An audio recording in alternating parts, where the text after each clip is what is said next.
और सबसे पहले आपको बता दें, डूसू चुनावों के लिए काउंटिंग शुरू हो चुकी है। एबीवीपी चारों सीटों पर अभी तक जो रुझान आ रहे हैं उसके मुताबिक आगे चल रही है। कुछ ही घंटों में चुनावों के परिणाम सामने आ जाएंगे और चीजें साफ हो जाएंगी कि इस बार किसके हक में पूरी सीटें जाती हैं, सभी सीटें जाती हैं। काउंटिंग शुरू हो चुकी है, छन छन कर खबरें बाहर आ रही हैं और अब तक चारों सीटों पर एबीवीपी बाहर चल रही है, आगे चल रही है। एबीवीपी आगे चल रही है चारों सीटों पर। कुछ ही घंटों में सभी नतीजे साफ हो जाएंगे और कड़ी सुरक्षा के बीच काउंटिंग की जा रही है।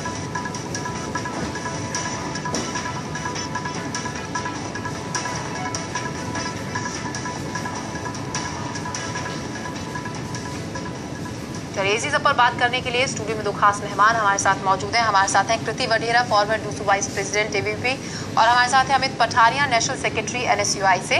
दोनों का स्वागत है आपका दिल्ली आज तक के स्टूडियो में। शुरुआत हम यहीं से करते हैं कि इस बार बहुत कुछ अलग देखा जा रहा है। क्यों? क्योंकि तीसरी पार्टी अहम इस मुकाबले में आ गई। अब तक दो पार्टियों के बीच में मुकाबला होता था, अब CYSS। कितना अलग पिछली बार के इलेक्शन से आप इसे मानते हैं? देखिए, सबसे पहले नमस्कार साथियों। ये केजरीवाल की जो पार्टी लॉन्च की है, ये पार्टी ना समझ के ये एक हाई वोल्टेज वाली राजनीति इसमें इन्वॉल्व हो गई है। कहीं ना कहीं स्टूडेंट जो है पीछे हट गया है। आपने देखा होगा वोटिंग परसेंटेज बहुत कम हुआ है डूसू में। ये चीज़ें बहुत मैटर करती हैं राजनीतिक सफ़र में, और राजनीति जो छात्र की राजनीति है वहाँ पे ये बहुत बड़ी मान्यता रखी जाती है। केजरीवाल का एक चेहरा था, CYSS का एक पार्टी थी। वो पार्टी जो विधानसभा में एक जादू की छड़ी लेकर आई, वैसे ही लगता था कि ये अपना आपकी दिल्ली यूनिवर्सिटी में एक जादू की छड़ी लेकर आएगी। कहीं ना कहीं वो पिछड़ के आ गई है, और कहीं ना कहीं वो छात्र जो राजनीति है वो समझती है कौन सी छात्र राजनीति इकाई हो, चाहे NSUI हो, चाहे एबीवीपी हो, चाहे कोई भी अदर पार्टीज हो, किस में दम है, किस में सक्षम है, वो आगे आएगी। तो वो तो आगे आएगा, लेकिन CYSS ने भी पूरी तरह से लुभाने की कोशिश जरूर की। चाहे वो रॉक शो हो, बहुत अच्छे तरीके से कैंपेन उन्होंने की, मीडिया पर वो छाए रहे, जो बस स्टैंड पर जगह जगह उनकी होर्डिंग्स थी, उस मामले में वो पीछे नहीं रहे इस बार। नहीं, देखिए, आपको मैं एक बात बताना क्लियर करना चाहता हूँ कि आपने भी देखा होगा मीडिया ने काफ़ी ज़्यादा कवरेज भी दी CYSS वालों को। केजरीवाल जी ने कहीं ना कहीं सरकारी संपत्ति पे, कहीं ना कहीं सरकारी धन के ऊपर, कहीं ना कहीं सरकारी अमली जामे को पूरा का पूरा डूसू में फैला दिया। ये कहीं ना कहीं एक आने वाली राजनीति का बहुत बड़ा गहरा संकट है, क्योंकि इस संकट की घड़ी में मुझे लगता है कि केजरीवाल को इतना पैसा नहीं खर्चना करना चाहिए था। तो अगर उतना पैसा, अगर वो उतना जितना पैसा खर्चा किया, उतने में से थोड़ा सा पैसा अगर वो दिल्ली यूनिवर्सिटी के चीज़ों में लगा देते, कैंपस में लगा देते, तो मुझे लगता है कि CYSS को प्रचार करने की जरूरत नहीं। आप क्या कहेंगे इस बारे में? CYSS के आने से कुछ फर्क पड़ेगा? सर्वप्रथम तो मैं आपके माध्यम से उन सभी छात्रों का धन्यवाद देती हूं जिन्होंने हमें वोट डाला, और आपने बताया जो भी ट्रेंड्स आ रहे हैं, हम लोग चारों सीटों पर आगे चल रहे हैं। और जहां तक बात है इस नई नवेली पार्टी जो छात्र इकाई आई CYSS की, तो देखिए इस चुनाव ने यूनिवर्सिटी का इतिहास साक्षी है कि बेहद राजनीतिकरण इस बार कैंपस में देखने को मिला, जो बहुत दुखद है। मैं कहती हूँ NSUI हो, ABVP हो, अन्य छात्र इकाइयाँ हो, आइसा है, SFI है, बहुत से छात्र संगठन काम कर रहे हैं, पर जिस तरह का राजनीतिकरण इस बार दिल्ली विश्वविद्यालय के कैंपस में मिला वो बेहद दुखद है। हर कॉलेज के बाहर आपको आम आदमी पार्टी का एक विधायक दिखता था, झगड़े होते थे, और NSUI कैंडिडेट और हमारे प्रेसिडेंशियल कैंडिडेट पर भी प्रहार किए गए। तो इस तरह की जो गुंडागर्दी, राजनीतिकरण दिखा कैंपस में, वो बेहद दुखद है। और उसके अलावा जैसे कि बात बताई अमित जी ने कि सब तरह एडवर्टाइजमेंट थे और आम आदमी पार्टी का प्रचार था, व्यक्तिवाद की राजनीति मैं कहूँगी। अरविंद केजरीवाल के पोस्टर दिल्ली यूनिवर्सिटी के हर पोल पर दिखे, तो ये 526 करोड़ रुपए दिल्ली की जनता का वही टैक्स है जो दिल्ली विश्वविद्यालय छात्र संघ चुनाव में यूज किया गया। वैसे CYSS की तरफ से नहीं देखा गया कि दिग्गज नेता पार्टी के पहुंचे हैं कैंपेन के लिए। बीजेपी के नेता भी कई पहुंचे हैं छात्रों के बीच में, और कांग्रेस के कई बड़े दिग्गज नेता भी पहुंचे हैं कैंपेन के लिए। तो सिर्फ आम आदमी पार्टी का आप नहीं कहेंगे कि देखिए, जहां तक ABVP की बात हो या NSUI की आप बात मुझसे पूछ रही हैं, तो ये विचारधारा की लड़ाई होती है। दिल्ली छात्र संघ चुनाव मुद्दों की लड़ाई होती है, और जो भी विचारधारा की राजनीतिक पार्टियां जो हैं, जो अपनी छात्र इकाइयों से एक विचारधारा शेयर करती हैं, वो अंत जो दिन होता है वोटिंग का, उस दिन आते हैं और वोट मांगते हैं। पर आम आदमी पार्टी द्वारा देखने को मिली। कॉलेजेस पर जगह जगह झगड़े हुए, उनके विधायक और तमाम राजनीतिक कार्यकर्ता वहां उपलब्ध रहते थे, जो कि छात्रों के हितों के लिए ठीक नहीं है। बिल्कुल। अमित, आप क्या कहेंगे? इस बार NSUI ने पूरा जोर लगाया है और NSUI के जरिए कहीं ना कहीं कांग्रेस अपनी कोई जमीन वापस पाने की जुगाड़ में है कि किसी तरह से इस बार आगे आए, तो उसके बलबूते पे ये पता चलेगा कि दिल्ली की जनता का जो मूड है वो बदल रहा है अगर NSUI आगे जाती है। क्या कहेंगे इस पर? देखिए, जो आपने कहा उसमें मैं कहीं ना कहीं सहमत भी हूँ। NSUI हमेशा चुनाव लड़ा है और कई दिग्गज हमारे इस दूसरों के पैनल जीतने के बाद आज सक्षम राजनीति और मेन राजनीति में पहुंचे, चाहे वो अजय माकन जी हों, चाहे हमारे रोहित चौधरी जी हों, चाहे हमारे रागिनी नायर हो, अमृता धवन हो, अजय चिकारा हो, अरुण हुड्डा हो, कई ऐसे दिग्गज, इवन दीपेंद्र हुड्डा जैसे कई हमारे तमाम लीडर, बड़े लीडर जो हैं यहाँ से राजनीति करके निकले हैं। और ये ऐसा एक प्लेटफॉर्म है जहाँ पे राजनीति बहुत बड़ी लेवल की रहती है। ठीक है, दिल्ली यूनिवर्सिटी का पूरा देश का छात्र यहाँ पे फोकस करता है, यहाँ पे पढ़ता है।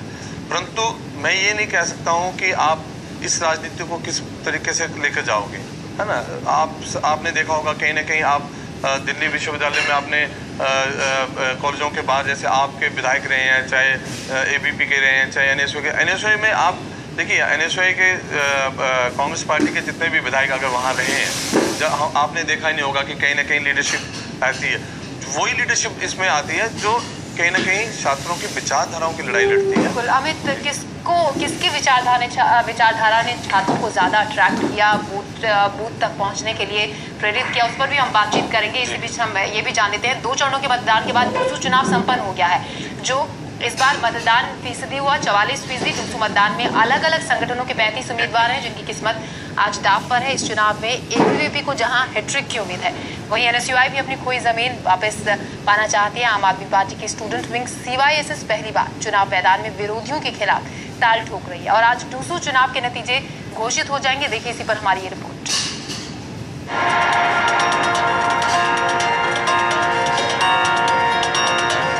डूसू चुनाव के चारों पदों के लिए शुक्रवार को आखिरी दांव चल दिया गया। दिल्ली विश्वविद्यालय के 42 कॉलेजों के तकरीबन 1.25 लाख मतदाताओं ने अपने मताधिकार का प्रयोग किया। इसके साथ ही अलग अलग पार्टियों के उम्मीदवारों की किस्मत वोटिंग मशीन में कैद हो गई। चुनाव की प्रक्रिया 2 चरणों में पूरी हुई। पहला चरण सुबह 8:30 चुनाव में CYSS ने दमदार एंट्री की है, तो वहीं INSO और AISA जैसे संगठन भी विरोधियों को पछाड़ने का दम भर रहे हैं। हालांकि कैंपस के छात्रों का क्या कहना है, जरा आप खुद सुनिए। क्वाइट गुड, मतलब जैसे नॉर्मल वोटिंग होती है वैसी हो रही थी, तो अच्छा लगा थोड़ा। और फर्स्ट टाइम एक्साइटमेंट भी बहुत थी, तो अपन सारी रात कोई सोया नहीं, सभी व्हाट्सएप होता है, फेसबुक को सभी इलेक्शंस के बारे में डिस्कस कर रहे थे। तो सबने अपना अपना बेस्ट कैंडिडेट चुना, किसे वोट करना है, किसके एजेंडा सबसे अच्छे थे, तो हमने उसी वोट एजेंडा देखा। फर्स्ट चेहरा पार्टी नहीं, वोट पे काउंट नहीं है हमारा। मेन ये है कि हाँ हम लोग को बहुत सारा बोला भी कि रॉक शो ऑर्गेनाइज हुए, चॉकलेट डिस्ट्रीब्यूट करना, कॉल्स आना रेपिटेड, हमें वोट कीजिए। डूसू के पिछले चुनाव में ABVP ने दमदार एंट्री करते हुए 4 सीटों पर कब्जा जमाया था। छात्र संगठन के कार्यकर्ताओं को इस बार भी जीत का पूरा भरोसा है, तो वहीं NSUI और CYSS के नेताओं के अपने दावे हैं।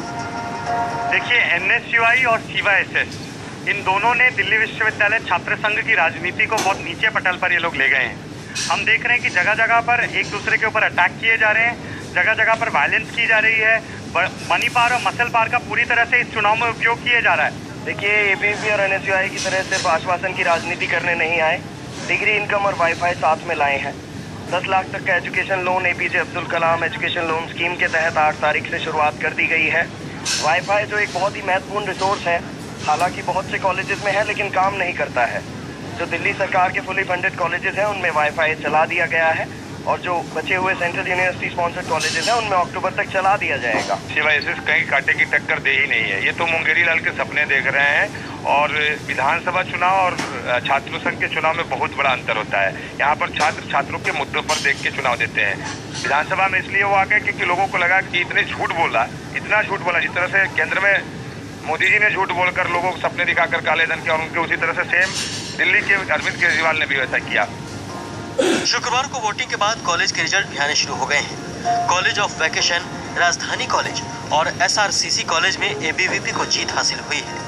हालांकि डूसू चुनाव का पूरा रिजल्ट शनिवार शाम तक घोषित किया जाएगा। इसके बाद ही पता चलेगा कि कौन डूसू पर राज करेगा और किसे मिलेगी शिकस्त। शशांकी सिंह और स्वाति रस्तोगी के साथ अमित चौधरी, दिल्ली आज तक।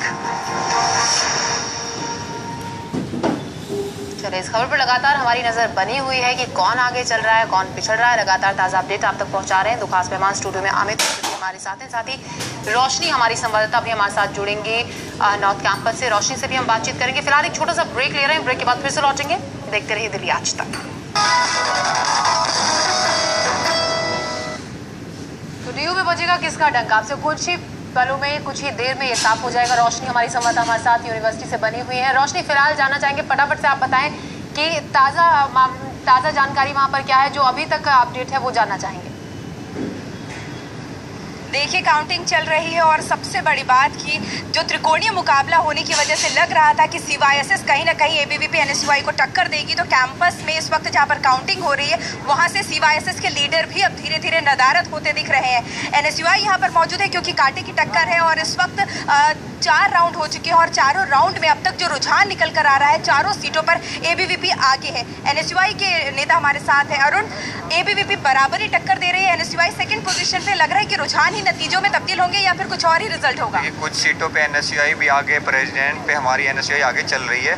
तो ये रुझान है, शुरुआती रुझान है और जैसे जैसे हमने देखा कि हमारी तरफ के कॉलेजेस खुलते हैं जिनमें हमारी यूनिटें जीती हैं, तो ये रुझान बदलते भी नजर आएंगे। अब धीरे धीरे जैसे जैसे और वोटिंग मशीनें खुलेंगी तो NSUI के पक्ष में भी होते हुए दिखाई देंगे। प्रेसिडेंट पद पर जरूर थोड़ी सी कांटे की टक्कर चल रही है ABVP और NSUI पर। इस पर जल्दी से रिएक्शन हम अपने खास मेहमानों से भी ले लेते हैं। स्टूडियो में हमारे साथ मौजूद हैं। अमित, क्या कहेंगे इस पर, आप जो अभी रोशनी अपडेट दे रहे हैं? देखिए, बिल्कुल सही है। मैं अरुण भाई के बात पे सही मानता हूँ, क्योंकि प्रेसिडेंट सीट पे और हम सारी सीटों पे कहीं ना कहीं ABVP को टक्कर दे रहे हैं, क्योंकि कैंपस के लोगों ने जो रुझान दिखाया, छात्रों ने जो रुझान दिखाया NSUI के प्रति, उनको 2 साल का कार्यकाल ABVP का समझ आ गया कि वो 2 साल में उन्होंने क्या किया। तो वो NSUI के कार्यक्रमों को आगे नहीं बढ़ा सके। कोई भी ऐसी नई स्कीम, नई ऐसी कोई ज्योति हमने जो किया वो सारे स्टूडेंट्स देख रहे हैं। हमें भी NSUI और UP द्वारा जो FYUP स्टूडेंट्स पर थोपा गया, हमने उसको साल भर काम कर रोल बैक करवाया और ये हमारी सबसे बड़ी अचीवमेंट है, जिसके कारण स्टूडेंट्स हमें दोबारा चुनेंगे, दोबारा मौका देंगे और हम स्टूडेंट्स के लिए काम करेंगे। FYUP सबसे बड़ी। वैसे हम आपको भी बता दें, आपसे थोड़ी देर में चीजें साफ हो जाएंगी और आपके बीच में ये जो मुकाबला यहाँ शुरू हो गया, अभी क्लियर कुछ ही पलों में साफ हो जाएगी कि सीटें चारों किसके हक में जाती हैं। हमारी इस पेशकश में डीयू का डंका में फिलहाल इतना ही। हमारी लगातार इस खबर पर नजर बनी हुई है। ताज़ा जानकारी, ताज़ा अपडेट आप तक पहुंचाते रहेंगे हम, और एक रोशनी हमारी संवाददाता भी हमारे साथ बनी रहेंगी। एक अहम खबर भी इसी बीच आ रही है, आपको बता दें एक बार।